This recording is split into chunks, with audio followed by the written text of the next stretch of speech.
අයිබෝවන් අපි අද මේ වීඩියෝ එක තුලින් කතා කරන්න බලාපොරොත්තු වෙන්නේ මොකක්ද මේ දවස්වල මේ කතා බහට ලක්වන එල්නිනෝ කියන කාලගුණික තත්ත්වය ගැන. ඇත්තටම කියනවා නම් එල්නිනෝ කියලා කියන්නේ කාලගුණික විපර්යාසයක් සඳහා හේතු වන එක්තරා සාධකයක්. මේක ඇති වෙන්නේ නැගෙනහිර හා මධ්‍යම පැසිෆික් සාගරයට වන්නට තමයි ඇති වෙන්නේ. හරියටම කිව්වොත් පේරු සහ ඉක්වදෝර් රාජ්‍යයන් වලට ඔබ්බෙන් පවත්නා නැගෙනහිර පැසිෆික් සාගරය තමයි මේ තත්ත්වය හටගන්නේ. ඉතින් ඇත්තටම මේකෙදි සිද්ධ වෙන ක්‍රියාවලිය මොකක්ද කියලා අවධානය යොමු කරොත් එහෙම සාමාන්‍යයෙන් ලෝකයේ සම්මත සුළං රටාව සිද්ධ වෙන්නේ සම්මත වෙළඳ සුළං රටාව සිද්ධ වෙන්නේ නැගෙනහිර නැත්තම් පැසිෆික් සාගරයේ නැගෙනහිර සිට බටහිර ප්‍රදේශයන් වලට.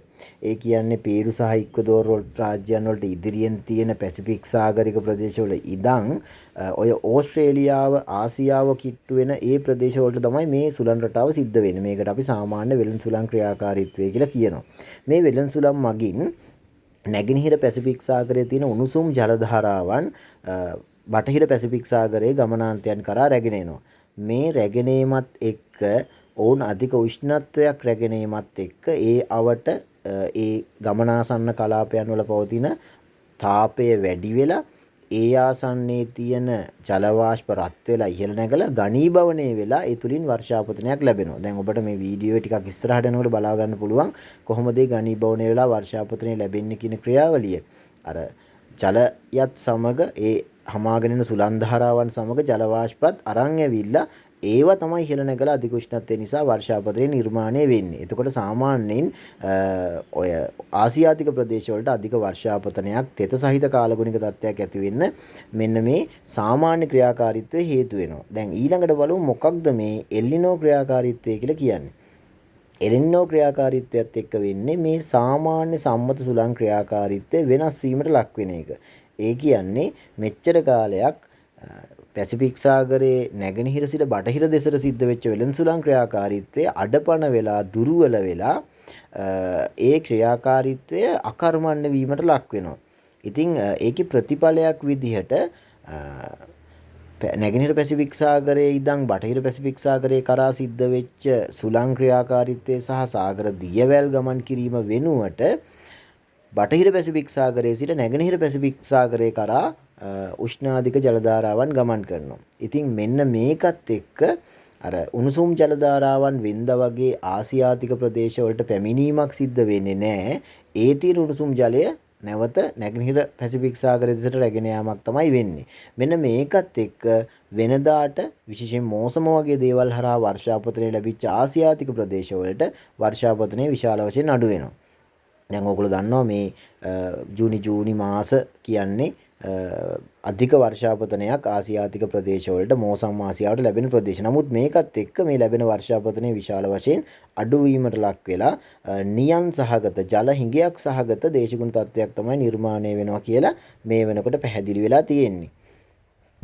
හොඳයි අපි බලමු එහෙනම් මේකත් එක්ක ඊළඟට වෙන්න පුළුවන් දේවල් මොනවද කියලා. විශේෂයෙන් ආසියාව පැත්තට, ඒ කියන්නේ අපේ ශ්‍රී ලංකාවට මේකත් එක්ක ලෝකයේ දේශගුණය වෙනස් වෙනවා. මෙච්චර කාලයක් සමහරක් වෙලට වැහැපු ප්‍රදේශවලට වර්ෂාපතනය හීන වෙන්න පුළුවන්. ඒකත් එක්ක අධික නියන් සහගත කාලගුණික තත්ත්වයක් ඇති වෙන්නත් පුළුවන්. ඒ වගේම අධික උෂ්ණාධික දේශගුණ තත්ත්වයක් ඇති වෙලා මිනිසුන්ට ජීවත් වීමේ අපහසුතාව වගේ දේවල් නිර්මාණය වෙන්න ඕන හැටිය පුළුවන්කම තියෙනවා. ඒ වගේම තමයි අධික උෂ්ණත්වයත් එක්ක කෘෂිකර්මාන්තයේ බිඳ වැටෙන්න පුළුවන්. ජල හිඟයත් එක්ක ජල ගබඩා හිස් වෙලා කෘෂිකර්මාන්තයේ අඩාල වෙලා ගැටලු ඇති වෙනවා. ආහාර නිෂ්පාදනයේ සෑහෙන බිඳ වැටෙන්න පුළුවන්. ඊළඟට ආහාර ආනයනය කරන අධික මුදලක් වැය කරන්න වෙන්න සිද්ධ වෙනවා. ඒ වගේම විශේෂයෙන් සඳහන් කරන්න ඕන නිරුද්ධික මෝසම් සුළඟෙන් ලැබෙන වර්ෂාපතනයේ ශ්‍රී ලංකාවේ තෙත් කලාපයට තමයි වැඩිම ප්‍රමාණයක් ලැබෙන්නේ. ඒ දේ අඩු වෙනවා වගේම ඊටත් වඩා බරපතලයි ශ්‍රී ලංකාවේ වියලි කලාපයට වර්ෂාපතනය ලැබෙන එක අඩු වෙන එක. ඉතින් අපි දන්නවා මේ සැප්තැම්බර් වලින් පස්සේ ඔක්තෝබර් නොවැම්බර් කාල ලංකාවේ දෙවන අන්තර් මෝසම. ඉතින් දෙවන අන්තර් මෝසමේදී සාමාන්‍යයෙන් වර්ෂාපතනය ලැබෙනවා වියලි කලාපීය ප්‍රදේශවලට. ඉන් අනතුරුව උදා වෙන්නේ ඊසාන දිග මෝසම. ඉතින් ඊසාන දිග මෝසමේදී කොහොමත් වියලි කලාපීය ප්‍රදේශවලට උතුරු නැගෙනහිර ප්‍රදේශවල තමයි වැඩි වර්ෂාපතනයක් ලැබෙන්නේ. අන්න ඒ වර්ෂාපතනයේ විශාල වශයෙන් අඩු විය හැකි බවට මේ වෙනකොට ලෝක කාලගුණ විද්‍යා සංගමය විසින් පුරෝකථනය කරලා තියෙනවා. එතකොට ඒ බලපෑම තමයි මෙතන ප්‍රබල වෙන්නේ. ඒ කියන්නේ ශ්‍රී ලංකාවේ වියලි කලාපයේ කොහොමත් තරමක වියලිතාවයක් තියෙන නිසා තවදුරටත් ලැබෙන්න ඕන වර්ෂාපතනයත් අවමයි. ඒ ලැබෙන වර්ෂාපතනයත් තවදුරටත් අහිමි වීම වියලි කලාපීය පානීය ජලය ඒ වගේම කෘෂිකාර්මික කටයුතු සඳහා අවශ්‍ය කරන ජලය අහිමි වෙලා සෑහෙන්න එක සමාජ දේශපාලනික අර්බුදයක් දක්වා දුරදිග යන්නත් මේ තත්ත්වය උග්‍ර වෙන්නට පුළුවන්. ඒ වගේම ලංකාවේ කෘෂිකර්මාන්තය යටතේ වැඩිම විනිෂ්පාදනයක් කරන්නේ කෘෂිකාර්මික කටයුතු කරන ලංකාවේ වියලි කලාපීය ප්‍රදේශ.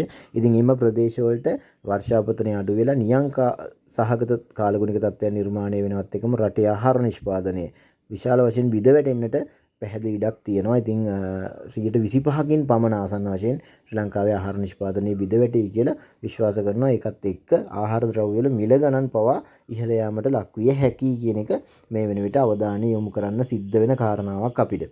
ඉතින් ඊළඟ කාරණාව තමයි මේ නියම් සහගත තත්ත්වෙත් එක්ක ඔබ දන්නවා ඊළඟට ශ්‍රී ලංකාවට ඇති වෙන බලපෑම තමයි ශ්‍රී ලංකාවේ ජලාශවල ජල මට්ටම් අඩු වෙලා ජල විදුලි බල නිෂ්පාදනයේ සෑහෙන බිඳ වැටෙන එක. ඉතින් ඒ වගේම ජලාශවල ජල මට්ටම් පහළ යාමත් එක්ක මේ රටේ ජල විදුලි බල උත්පාදනයේ බිඳ වැටිලා අපිට ගල් අඟුරු නොරොච්චෝලේ සහ එහෙම නැත්නම් අපිට පුනර්ජනනීය නොවන ෆොසිල් ඉන්ධන මතම තවදුරටත් විදුලි බල උත්පාදනය වෙනුවෙන් අවධානය යොමු කරන්න වෙන්න පුළුවන්. ඒකත් එක්ක විශාල වෙනදට වඩා ගල් අඟුරු සහ කංජ තෙල් ආනයනය සඳහා විශාල පිරිවැයක් දරන්න රජයට සිද්ධ වෙන්න පුළුවන්.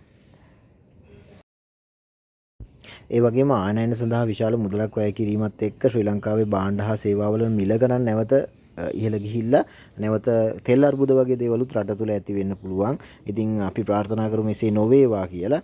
කොහොම වුණත් ඉතින් මේ තත්ත්වයන් යටතට අපි සූදානම් වෙන්නට ඕන මේ ඉදිරියේදී තත්ත්වයන් වලට. කොහොමුණත් මේ ඇතිවෙන වියලි කාල තත්ත්වයෙන් වැඩිම පීඩාවට පත්වෙන ශ්‍රී ලංකාවේ උතුරු නැගෙනහිර පළාත් නියෝජනය කරන දිස්ත්‍රික්ක.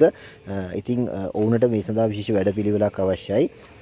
අනිත් දේ තමයි මෙන්න මේ තත්ත්වය හමාර වීමත් එක්ක, ඒ කියන්නේ එල්නිනෝ හමාර වීමත් එක්ක ඊළඟට ලානිනා තත්ත්වයන් හට ගන්නවා. මේ ලානිනා තත්ත්වයේදී ඇති වෙන්නේ එල්නිනෝ තත්ත්වයේදී ඇති වුණාට වඩා ප්‍රතිවිරුද්ධ ක්‍රියාවලියක්. ඉතින් එතෙන්දී වෙන්නේ අර පැසිෆික් සාගරයේ පේරු වික්ටෝර් අවට සාගරික කලාපයේ එල්නිනෝ ක්‍රියාකාරීත්වය නිසා උණුසුම් ජල මට්ටම පිටක් නිර්මාණය වෙච්ච ප්‍රදේශයේම නැවත ලානිනා ක්‍රියාකාරීත්වය හටගෙන සීත දල මට්ටම පිටක් නිර්මාණය වෙනවා. ඒත් එක්ක නැවත සාගර දියවැල් සහ සුළං සංසරණ රටාව වෙනස් වෙලා ආසියාතික ප්‍රදේශවලට අධික වර්ෂාපතන තත්ත්වයක් ලැබෙන්න පුළුවන්.